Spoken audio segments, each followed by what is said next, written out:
Hello friends, నేను ఇవాళ కచోరీ అయితే చేసేద్దామని వచ్చాను. ఇది ఎక్కడంటే విజయవాడ ఎన్టీఆర్ కాంప్లెక్స్ దగ్గర అండి. మీకు క్లియర్గా కనపడాలని చెప్పి రోడ్డు కూడా చూపిస్తున్నాను.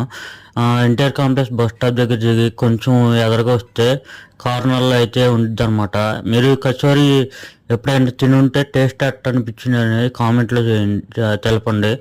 ఇక్కడైతే నాకు టేస్ట్ బాగా అనిపించిద్దండి, అందుకే ఇటు సైడ్ వెళ్ళిన ప్రతిసారి ఇక్కడైతే టేస్ట్ చేస్తాను. ఇంకా 2-3 టైమ్స్ వేరే చోట అయితే టేస్ట్ చేశాను. ఎక్కడ వచ్చిన టేస్ట్ అయితే రాలేదు. ఇక్కడ అంత బాగుండిద్ది టేస్ట్ అయితే. మీరు కూడా అటు సైడ్ వెళ్తే ఒకవేళ ట్రై చేయండి. కేవలం 20 రూపీస్కే అదిరిపోయే టేస్ట్ అయితే తినొచ్చు అనమాట. సో ఒకసారి అటైతే ఒక లుక్ వేయండి. అలాగే మన ఛానల్ని సబ్స్క్రైబ్ చేసుకొని మీ ఫ్రెండ్స్ అండ్ ఫ్యామిలీ మెంబర్స్కి షేర్ చేయండి. జై హింద్, థ్యాంక్ యూ.